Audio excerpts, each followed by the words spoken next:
दोस्तों, मैं आज आपको सुनाने जा रहा हूं अपनी मंडली की सदस्य प्रदीपिका सारस्वत की लिखी कहानी कच्चे रास्ते। माया 5 बजते ही चाय की दुकान पर आ बैठी थी। पिछले 3 रोज से वो ठीक इसी वक्त यहाँ आ रही थी।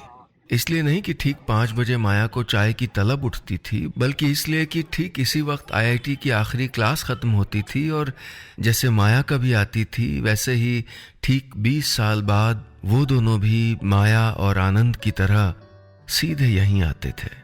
वो दोनों यानी बड़ी बड़ी सलेटी आंखों वाला लड़का और लंबी चोटी वाली लड़की। माया जानती ही क्या थी उनके बारे में, लेकिन उनको देखकर उसे जो सुकून मिलता था उसको लफ्जों में नहीं कह सकती थी। आज आसमान में बादल थे, काले, धुंधले, सफेद और सलेटी उस लड़के की आंखों जैसे। हल्की बूंदाबांदी शुरू हो चुकी थी। बादलों की गड़गड़ाहट आने वाली तेज बारिश की खबर दे रही थी। बनारस शहर की खूब चलने वाली सड़क के किनारे एक बूढ़े पीपल के नीचे चबूतरे पर थी ये दुकान, इसीलिए तेज बरसात में भीगने का डर नहीं था। इस वक्त 2-3 ही लोग थे दुकान पर माया के सिवा। पुराने रेडियो पर बज रहा था दिल हुम हुम करे, और चाय वाले दादा साथ में गुनगुनाते हुए बड़े मन से चाय बना रहे थे। भूपेन हजारिका की आवाज के साथ साथ माया कहीं अतीत में डूबने लगी थी, लेकिन गाना खत्म होने के पहले वो दोनों आ चुके थे। तेज बारिश या उन दोनों में से पहले कौन आया कहना मुश्किल था। दोनों पूरी तरह भीगे हुए थे। लड़का चबूतरे के किनारे बाइक लगा रहा था और लड़की माया के पास आ खड़ी हुई थी। उसके सांवले चेहरे पर बारिश की बूंदें फिसल रही थीं, जिनको वो बार बार हथेलियों से पोंछने की नाकाम कोशिश कर रही थी। चाय वाले दादा ने बाइक लगाकर आए लड़के को लाल रंग का अपना गमछा थमा दिया। लो, अच्छे से सर पोंछ लो, ठंड लग जाएगी नहीं तो। गमछा दिया तो लड़के को गया था, लेकिन ताकीद लड़की के लिए थी। उसके बाल लंबे थे, जाहिर है उसको बाल सुखाने की ज्यादा जरूरत थी। ये देखते हुए माया मुस्कुरा दी थी। दादा ने उसको पहचाना नहीं था। 20 साल में ऐसे कितने जोड़े उनकी नजर से गुजरे होंगे, किस किस को याद रखते। लेकिन माया को न चाहते हुए भी बहुत कुछ याद आ गया था। मैम, आपकी चाय। उस लड़के के हाथ माया के लिए भी चाय भिजवा दी थी दादा ने। चाय लेते वक्त करीब से देखा था माया ने उसको। चेहरा थोड़ा सा अलग था आनंद से, लेकिन आंखें बिल्कुल वैसी थीं। एक बार फिर 20 बरस पहले लौट गई थी माया। दूर से उसे और उस लड़की को देखना अच्छा लगा था उसे, लेकिन करीब से उस लड़के को देखकर खुद को संभाल नहीं पाई थी माया। बनारस में छुट्टियां बिताने का फैसला करते वक्त माया को कोई अंदाजा ही नहीं था कि आनंद का बेटा उन्हीं के इंस्टीट्यूट में पढ़ रहा था। शहर में आते ही वो सबसे पहले आईटी गई थी। आईटी बीएचयू अब आईआईटी हो गया था, लेकिन बाकी सब कुछ वैसा ही था। डिपार्टमेंट्स और हॉस्टल्स की दीवारों पर वही पीला और गेरुआ रंग, वही सड़कों के किनारे कतारें बांधकर खड़े आम और इमली के दरख्त, वही चिड़ियों की आवाजें, वैसे ही संवारे हुए लॉन और वैसे ही उधर से जाते हुए स्टूडेंट के झुंड। मैकेनिकल डिपार्टमेंट का एचओडी रूपक शर्मा माया का बैचमेट था। ग्रेजुएशन के दिनों में आनंद का अच्छा दोस्त हुआ करता था और बीते सालों में अब उसका इकलौता दोस्त रह गया था वो। दरअसल रूपक के ही कहने पर बनारस में छुट्टियां बिताने आई थी माया। एक बार झिझक हुई थी डिपार्टमेंट में कदम रखते हुए। कैसे सामना करेगी वो उन यादों का जो इस इमारत के कोने कोने में बसी हैं। क्या जवाब देगी वो अगर क्लासरूम की कोई टेबल उससे आनंद के बारे में पूछ बैठी तो। लेकिन 20 साल पुरानी यादों के इतना करीब आकर वापस लौट जाना भी कहाँ मुमकिन था। रूपक बहुत खुश हुआ था उससे मिलकर।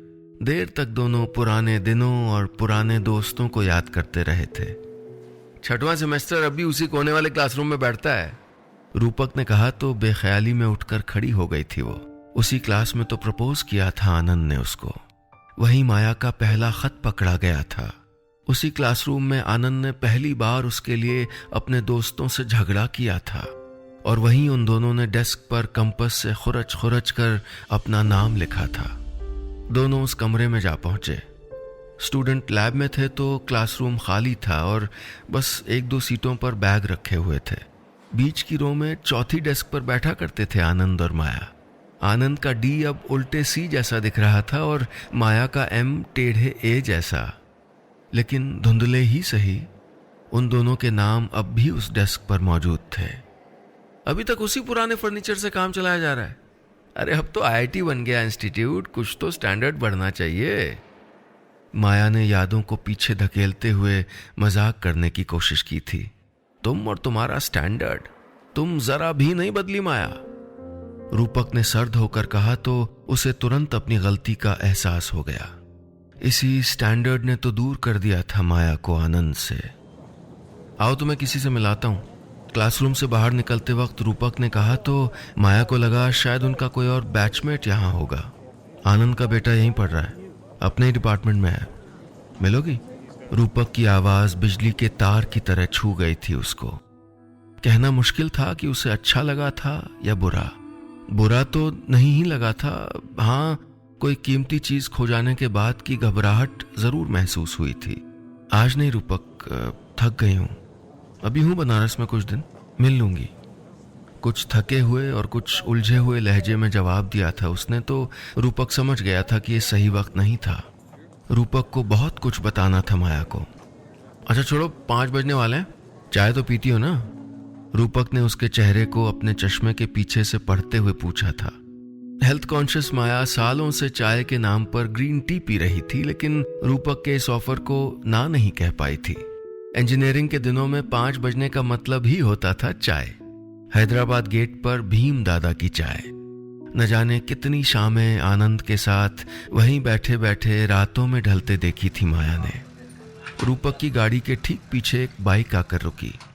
19-20 साल का एक लड़का और उसी उम्र की एक लड़की सीधे उनकी तरफ आए रूपक को विश करने। उसने उन्हें बताया कि माया भी उन्हीं के डिपार्टमेंट से पास आउट है, लेकिन माया को उस लड़के के इंट्रोडक्शन की जरूरत नहीं पड़ी थी।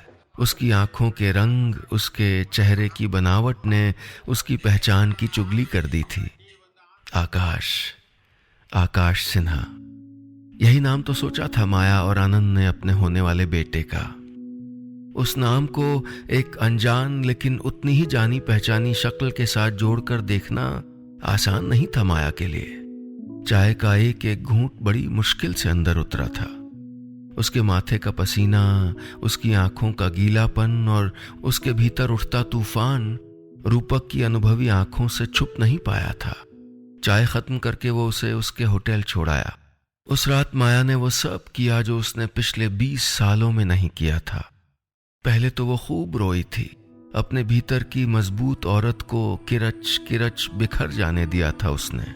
वो हर उस वजह के लिए रोई थी जिस पर रोया जा सकता था। वो रोई थी कि आनंद आज उसका 20 साल पुराना हमसफर हो सकता था। वो रोई थी कि आकाश आज उसका अपना बेटा हो सकता था। वो रोई थी कि उसने मामूली ख्वाहिशों के पीछे जिंदगी के सबसे खूबसूरत सपनों का गला खुद अपने हाथों से घोंट दिया था। आज शाम रूपक के यहाँ डिनर का प्रोग्राम था। यहीं चाय की दुकान पर लेने आना था उसको। 5:30 तक आने को कहा था, लेकिन 6 बज चुके थे। बारिश थम गई थी, लेकिन आसमान अब भी सलेटी था। कम होती रोशनी में भी आकाश और उसकी दोस्त रजिस्टर खोले स्ट्रेंथ ऑफ मटेरियल डिस्कस कर रहे थे। माया को फिर अपने दिन याद आ गए। शुरुआत में आनंद को अंग्रेजी में दिक्कत होती थी तो माया यूं ही घंटों उसके साथ बैठकर उसे सब आसान भाषा में समझाया करती थी। उसी आनंद ने आखिरी सेमेस्टर आते आते सबको पीछे छोड़ दिया था, माया को भी। आनंद को फ्रैंकफर्ट की एक कंपनी ने एक बहुत बड़ा पैकेज ऑफर किया था। अमीर घर की बेटी माया ने पिछले 3 सालों से इसी दिन की ख्वाहिश की थी कि अच्छा पैकेज मिलेगा तो आनंद उसके स्टैंडर्ड पे आ जाएगा और फिर वो दोनों शादी कर लेंगे। लेकिन आनंद ने काफी कम वेतन पर इसरो का रिसर्च प्रोजेक्ट चुना था। उसने अपनी पसंद के काम को पैसों के ऊपर चुना था। बहुत नाराज हुई थी माया। आनंद ने उसे समझाया था कि पैसे कमाने के लिए जिंदगी पड़ी है, लेकिन वो नाराज होकर उससे दूर चली गई और ऐसी दूर गई कि लौट नहीं सकी। वो एमएस करने अमेरिका गई तो वहीं रह गई थी। आनंद ने कई बार उससे बात करने की कोशिश की, लेकिन उसने कभी कोई जवाब नहीं दिया। कुछ साल बाद रूपक से ही उसको पता चला था कि आनंद ने अपनी माँ की पसंद की किसी लड़की से शादी कर ली थी। उस दिन माया को अपनी गलती का एहसास हुआ था। उस दिन पहली बार उसे लगा था कि वो वाकई अकेली पड़ गई है। उसके बाद वो दिल्ली लौट आई थी और सब कुछ पीछे छोड़कर अपना बिजनेस शुरू किया था। आज वो एक बड़ी बिजनेस वुमन थी, लेकिन अपनी जवानी के कीमती 15 साल उसने जिस बिजनेस को दिए थे, आज उससे भी दिल उबने लगा था उसका। देखिए ना दादा, कल से इसको चोट लगी है और इसने बताया भी नहीं, हेल्थ सेंटर भी नहीं गया। आकाश की दोस्त ने उसकी शिकायत तो की थी चाय वाले दादा से, लेकिन माया घबरा के उनके पास जा पहुंची। दिखाओ कहाँ चोट लगी है। अरे कुछ नहीं मैम, कल फुटबॉल खेलते वक्त कोहनी छिल गई थी, इसे तो बात का बतंगड़ बनाने की आदत है। आकाश और उसकी दोस्त फिर वापस अपने झगड़े में उलझ गए। भीम दादा हंसते हुए चाय बनाने में लग गए और माया को रूपक की कार आती दिख गई थी। उसने मजबूत औरत वाली मुस्कान एक बार फिर अपने होठों पर सजा ली थी। तुम्हें बनारस बुलाने की एक खास वजह थी माया। डिनर के बाद बालकनी में चाय पीते हुए रूपक ने अचानक माया को चौंका दिया। यही कि तुम आनंद के बेटे से मुझको मिलाना चाहते थे, कि तुम मुझको ये बताना चाहते थे कि जिंदगी में मैंने क्या खो दिया। अच्छा ही किया मुझको ये सब दिखाकर। माया की आवाज रुंधते हुए कहीं खो गई थी। स्ट्रीट लाइट की पीली रोशनी में सुनहरे मोतियों से चमकते उसके आंसू देख लिए थे रूपक ने।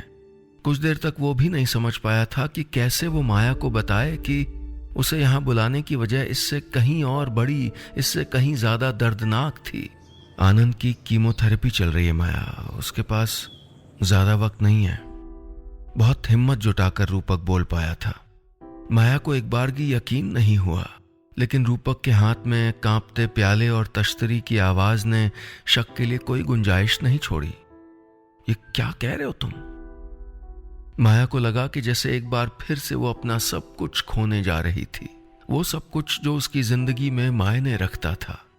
हाँ, सिर्फ 3 दिन ही हुए थे आनंद के बेटे से मिले उसको, लेकिन इन 3 दिनों में जितनी बार उसे देखा था उतनी बार उसे बस यही लगा था कि आकाश उसका अपना खून है, उसका अपना बेटा। आनंद के साथ बिताए जिन सालों को उसने पिछले 20 सालों में शायद ही कभी याद किया था, आनंद के बेटे आकाश की मौजूदगी ने उन्हें किसी पुराने, धूल लगे लेकिन कीमती वीसीआर कैसेट की तरह वापस उसे लौटा दिया था। रात भर वो अपनी बीती जिंदगी का तबसरा करती रही थी। ये बात वो खुद से भी ठीक तरह से कह नहीं पाई थी, लेकिन जब से उसने आकाश को देखा था, आनंद को एक बार फिर से देख लेने की ख्वाहिश बार बार हो रही थी। पर यह रूपक क्या कहे जा रहा था? आनंद को 5 महीने पहले कैंसर डिटेक्ट हुआ था, 3री स्टेज थी। अमेरिका के रॉचेस्टर में उसका इलाज चल रहा था। बहुत पैसे कभी जोड़े नहीं थे आनंद ने, बस बैंगलोर में एक घर खरीदा था और इलाज के लिए उसे भी बेचना पड़ा था। और इस सब से बेखबर आकाश को सिर्फ ये बताया गया था कि उसके पापा एक रिसर्च प्रोजेक्ट के लिए अमेरिका जा रहे हैं। एक पल को माया को लगा था कि वो बस अभी वापस दिल्ली लौट जाए, भूल जाए कि वो आकाश से मिली थी, भूल जाए कि आनंद को कैंसर है। जब खुशी के उन 20 सालों में वो इस कहानी का हिस्सा नहीं थी, तो अब क्यों उसके हिस्से सिर्फ अकेलापन ही क्यों आए? लेकिन माया जानती थी कि अनचाहे ही सही वो इस कहानी का एक किरदार थी और अब उस किरदार की वापसी का वक्त हो गया था। काफी देर तक खामोश रहने के बाद रूपक ने चुप्पी तोड़ी। कल मैं रॉचेस्टर जा रहा हूं, आकाश भी साथ जाएगा। यह कहकर फिर खामोश हो गया था रूपक। आकाश की मां कहाँ है? माया ने डरते हुए पूछा था यह सवाल। बाहर बादल बहुत तेजी से गरजे थे। वो आनंद के गांव में है, उसकी मां के पास। घर बिकने के बाद उन्हें वहीं लौट जाना पड़ा था। रूपक के शब्द बिजली की तरह गिरे माया पर। तो हॉस्पिटल में कौन है आनंद के पास? माया ने घबरा कर पूछा। है एक दोस्त की फैमिली वहां, वो लोग जाते हैं। बाकी जितना मुझसे हो सकता है मैं जाता रहता हूं, पर इस नौकरी के साथ भी मैं कितना वक्त रह सकता हूं उसके पास? रूपक ने थकी हुई आवाज में जवाब दिया। माया हैरान थी। इतना कुछ हो रहा था आनंद की जिंदगी में और उसे खबर तक नहीं थी। रूपक जो महज एक दोस्त था, वो आनंद के लिए, उसके बच्चे के लिए कितना परेशान था, और वो खुद जो कभी उससे प्यार करने का दम भरती थी, उसे कोई अंदाजा तक नहीं था। अपनी नजरों में अचानक बहुत छोटी हो गई थी वो। रूपक, तुम मुझसे क्या चाहते हो? अपने दर्द को दबाते हुए साफ साफ पूछ बैठी थी माया। कभी किसी बात से न डरने वाली माया खुद से हारा हुआ महसूस कर रही थी। रूपक ने झुककर हाथ थाम लिए थे उसके। Akash is too young to face all this maya. He needs us. Anand needs us. I can't force you for anything, but I know तुम ना नहीं कहोगी। मैं अकेला ये सब नहीं संभाल पाऊंगा। और रूपक सही था, माया ना नहीं कह पाई थी। माया को उसके होटल छोड़ते वक्त रूपक को तसल्ली थी कि वो अपने दो सबसे ख़ास दोस्तों को उनकी ज़िंदगी के सबसे ज़्यादा ज़रूरत के वक्त में एक बार फिर साथ ले आया था। लेकिन माया उलझन में थी। वो जानती थी कि आनंद की ज़िंदगी के कच्चे रास्तों पर उसकी वापसी तो ज़रूरी थी, लेकिन बहुत एहतियात के साथ। तुम और आकाश कल रॉचेस्टर चले जाओ, मुझे आनंद के गांव जाना है, माया ने कहा तो रूपक उसे देखता रह गया।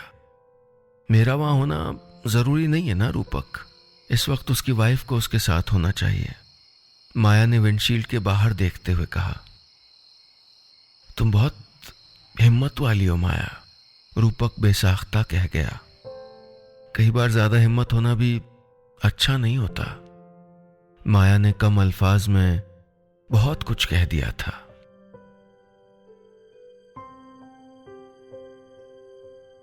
बस इतनी सी थी ये कहानी।